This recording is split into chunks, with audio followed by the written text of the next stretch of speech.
आप सुन रहे हैं एक महफिल जज्बातों की, कारवां ख्यालों का, कारवाने गजल तलत अजीज के साथ सिर्फ 92.7 बिग FM पर।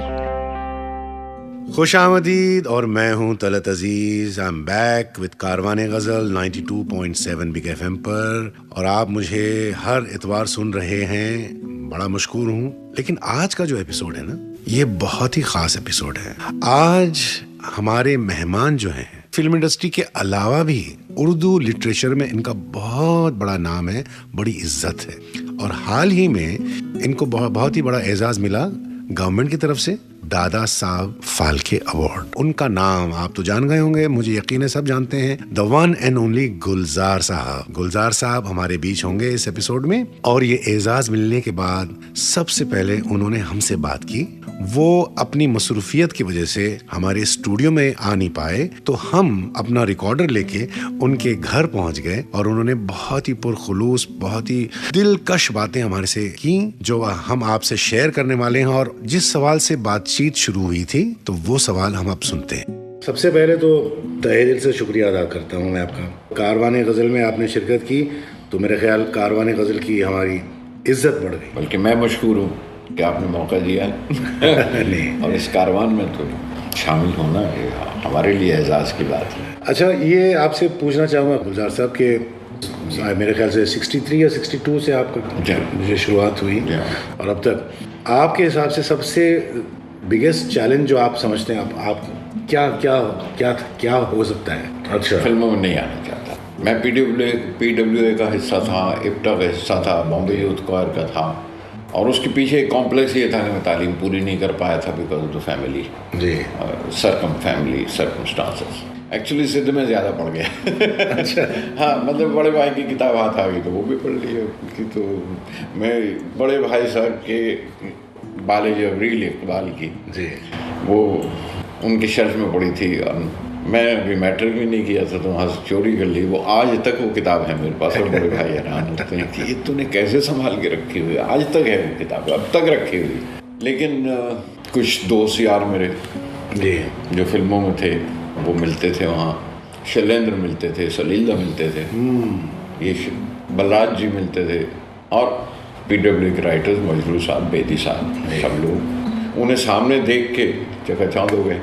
सामने ये वही है जिस तरह लोगों को, आर्टिस्ट को देख के, आज स्टार्स को देख के चकाचौंध होते हैं लोग, हम उन ऑथर्स को, उन मुसन्निफों को देख कर चकाचौंध होते थे। तो वो फैसिनेशन बहुत बड़ा था। देवुसैन एक दोस्त थे मेरे। हाँ। तो शैलेंद्र की कुछ थोड़ी सी नाराज़गी हो गई थी सचिंदा के साथ। अच्छा। तो नए हमने लिखे, हम नए राइटर के साथ नहीं लिखा, दूसरे के साथ लिखे। वो रूठ जाया करते थे बच्चों की तरह, सचिंदा की आदत थी ये। तो शैलेंद्र ने मुझसे कहा कि तुम जाओ बिमला से मिलो गाना लिखने। देवुसैन ने जी कहा, देवू मेरे दोस्त थे, शायर थे बिमला के, और असिस्टेंट थे बिमला के। तो उसने कहा, तो मैं कहा नहीं, मुझे जाना नहीं है, नहीं लिखना मतलब ऐसे ही उसने जाके शिकायत की शैलेंद्र से, डांट पड़ गई। वो मुझसे सीनियर भी थे और दोस्त भी थे। तुम क्या समझते हो, फिल्म लाइन में सारे अनपढ़ हैं, जाते क्यों नहीं? और मैं एक मोटर गैरेज में काम कर रहा था उस वक्त, तो कहीं तो रोज़ी तो कमाए। तो इस तरह मैं बिमला गया, बिमला ने तो उन्होंने समझाया, तो मैं मोरा गोरा अंग ले लेना, उसमें लिखा लिख चुका। तो गाना पसंद आया सबको, अच्छा भी हुआ। उसके बाद शैलेंद्र की दोस्ती हो गई, सचिंदा के साथ सुलह हो गई। सचिंदा ने कह दिया, नहीं हम नए राइटर के साथ नहीं लिखेगा, नहीं, वो हमको शैलेंद्र चाहिए। वो बुजुर्ग लोग अब उस वक्त को इसी तरह से, बूढ़े लोग इसी तरह जिद करते हैं, जैसे मैं अब सीख रहा हूँ ऐसे जिद करना।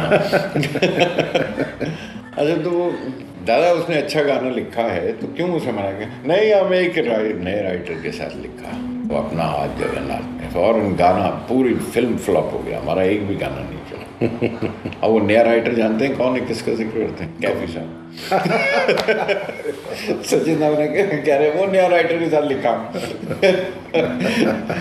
तो अब म्यूजिक फ्लॉप हो, चल जाए तो कुछ। अच्छा साहब, मैं हटा दिया गया। तो शैलेंद्र के लिए बड़ा एम्बैरेसिंग हो गया। तो शैलेंद्र, मैं आप कमाल करते हैं, but that resulted a total turning point. तो बिमला उन्होंने मुझसे जिस तरह से बात की, इतने इमोशनली मैंने अपने ख़ानदान में मेरे अपनों में से किसी ने नहीं कही थी कि मैं मालूम है तुम नहीं गाना लिखना चाहते थे, तुम इधर आ जाओ मेरे साथ असिस्टेंट, लेकिन तुम उधर वापस नहीं जाएगा, उधर मोटर गैरेज में नहीं जाएगा, उधर वेस्ट मत करो अपना life. Such an affectionate thing, इतने शफकत थी इस बात में जी। मैं वाकई रो पड़ा था, ठीक बैठे हुए उनके सामने, and that became a turning point in my life. क्या बात है। तो गुलजार साहब, फिर अगर गज़ल की बात करें, तो आपके जहन में कौन सा नाम सर फहरिस्त आता है? मैं नज़्म ही कहता हूँ, लेकिन गज़लें लिखी हैं जी, कुछ गज़लें शायर भी हुई। अच्छा, और गज़ल आपकी सीखने की मश्क की तख्ती है कि आपको शेर कहना अगर सीखना है तो गज़ल से शुरू कीजिए कि आप कैसे काफ़िया मिलाएंगे, कैसे बहर सीखेंगे, कैसे मीटर सीखेंगे, उरूज़ का कैसे सीखेंगे।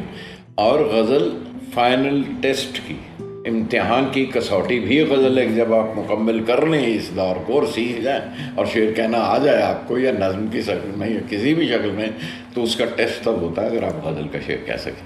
तो ये गज़ल बड़ी कमाल की चीज़ है कि ये इब्तदा भी यही है और इंतहा भी यही है। ये बड़ी खूबसूरत बात है और बहुत बड़ी बात है। फिर 2 मिसरों में बात पूरी कहना और आप सारी बात उसमें ला के कह दें तो वो कसौटी भी बन जाती है, वो इंतहा भी हो जाती है। ये खूबसूरत बात है गज़ल की। बेशक बेशक। गुलजार साहब की नज़में और फिल्म के नग़मे बहुत मशहूर हैं, लेकिन उन्होंने गज़लियात भी लिखी हैं, उनके गज़ल रिकॉर्ड भी हुए हैं। तो उनका गज़ल का पहला मजमुआ कब और कैसे छपा, ये जानेंगे। मैंने उरूज़ नहीं सीखे थे। अच्छा। हमेशा ये बहर की गलतियों की तालीम पूरी नहीं कर पाया था वहाँ से, स्कूल से। उरूज़ सीखने का वक्त ना मिला तो शाया होने से शर्माता था। कभी किसी को दिखा ली उन्होंने उरूज़ ठीक कर दिए, कुछ लफ्ज़ ठीक कर दिए, कुछ छाप लिए, नज़्म भी छाप करते करते वो यहाँ पे आया जहाँ कासमी साहब ने हाथ पकड़ा। मैं यही करने वाला था, अहमद नदीम कासमी। उनका एक ख़त मिला मुझे, मैं कहीं इधर उधर इक्का दुक्का तुम्हारी नज़्में देखता रहता हूँ। अच्छा। हिंदुस्तान से आने वाले 2-3 शायरों से कहा कि उसका पता बताइए, तो किसी ने भेजा नहीं। तो इकवाड़िया साहब कोई वहाँ से आ रहे थे लाहौर से, उनके हाथ उन्होंने वो ख़त भेजा कि अगर ये ख़त में पहुँच जाए तो इस पर मुझे लिखो। अच्छा। मैं उन्हें बाबा कहता हूँ जी। अच्छा। वो बाबा ने फिर मुझसे नज़में मंगवाई और मैंने उनसे कहा इसमें उरूज़ मैंने नहीं सीखे, मत कहेंगे भूल जाओ वरना सिर्फ उरूज़ लिखते रहोगे, नज़्म नहीं कहोगे। तो उन्होंने पहली बार गोशा छापा।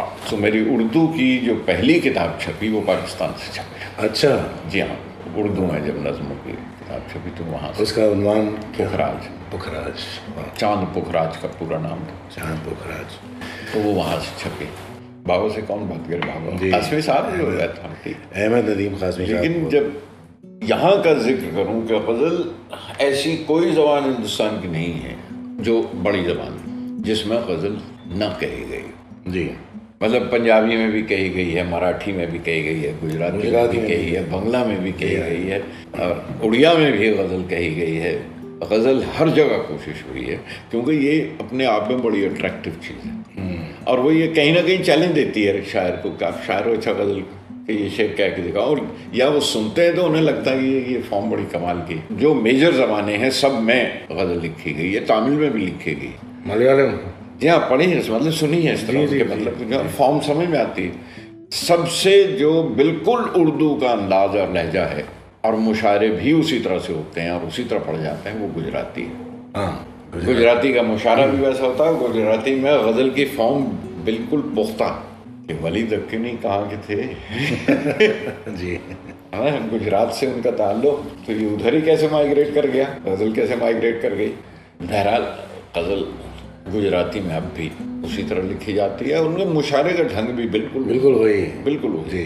ये आप जब नज़्म आप लिखते हैं तो आपका एक तसव्वुर होता है, अक्सर आप एक तसव्वुर से लिखते हैं, और कभी कभी ये होता है कि आपका तसव्वुर और अगर कोई सुनने वाला है उसका तसव्वुर कुछ मिस इंटरप्रेट हो जाता है, वो कुछ और तसव्वुर कर लेता है।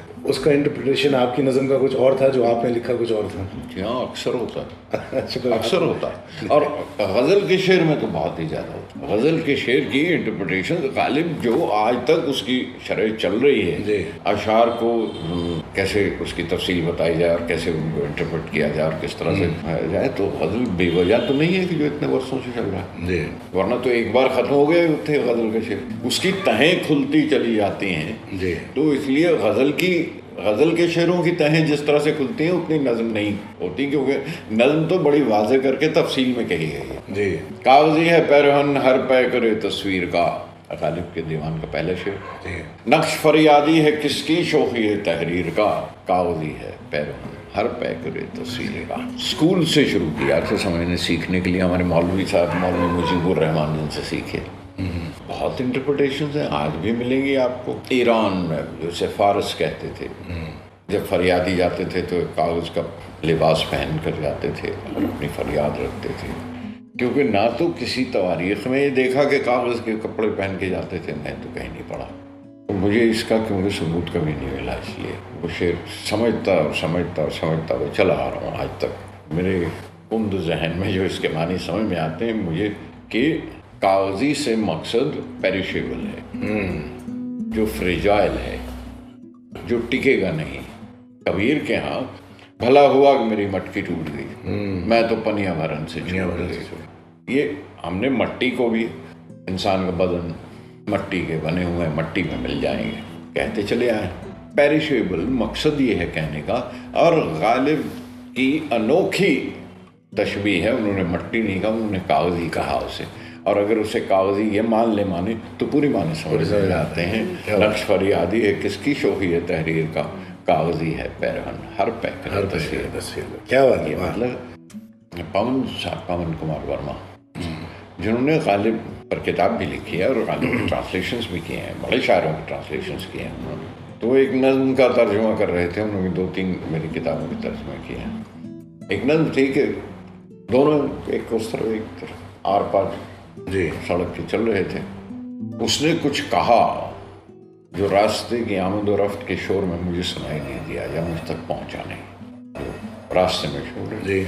और मैंने उसकी तरफ जो देखा तो मेरी कभी निगाह नहीं मिली उससे। या तो वो समझता है कि मैं उसे ढूंढ रहा हूँ और मुझे ये लगता है कि वो मुझसे छुपता फिर रहा है। बिल सीधा रोमांटिक कर दिया कि वो उस तरफ थी और मैं इस तरफ था, तो उर्दू में तो उसने कहा, इसने कहा, अंग्रेजी करते उसे ही और शी कहना पड़ता है तो उन्होंने उसको शी कर दिया, तो वो रोमांटिक नज़्म बन गई इंटरप्रिटेशन में कि she was on the other side, I was on this side, the entire imagery became different. So interpretation में ये भी होता है। तो उन्होंने जब मुझसे पूछा, मैं कहा हुजूर वो कौन है, तुमने लिखा कौन है, वो कौन थी बताइए। मैं कोई थी नहीं, मैं उसकी बात कर रहा हूँ ऊपर वाले की जो उस तरफ से चल रहा था, क्योंकि रास्ते की आमद रफ्त वो है, वो शोर है जो इतने ईमान और इतनी तमसीलें और इतना कुछ लोग समझाने का शोर मचा हुआ कि मेरी निगाह नहीं मिल पा रही। हाँ, क्या बात है।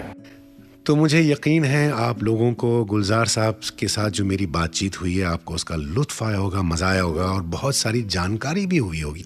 अब आप अगर मुझसे राब्ता कायम करना चाहते हैं, जैसा कि मैंने पहले भी आपको बहुत बार बताया है, आप मुझे लिख सकते हैं, आप मुझे अपने कमेंट्स भेज सकते हैं मेरे फेसबुक पेज पर जो है तलत अजीज म्यूजिशियन बैंड, और मेरा ट्विटर हैंडल आप जानते हैं @तलतअजीज2। आप भेजेंगे कमेंट्स और मुझे बहुत सारे कमेंट्स आते हैं और मैं खुद उनका जवाब देता हूँ।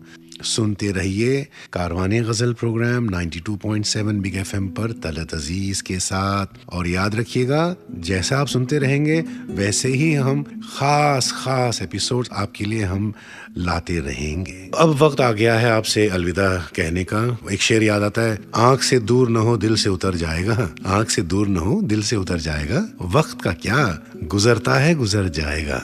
वक्त तो गुजरेगा लेकिन वक्त वापस भी आएगा, क्योंकि अगले हफ्ते नेक्स्ट संडे आपसे फिर मुलाकात होगी इसी प्रोग्राम में कारवाने गजल में ऑन 92.7 बिग FM पर, और मैं हूं आपका होस्ट यानी तलत अजीज।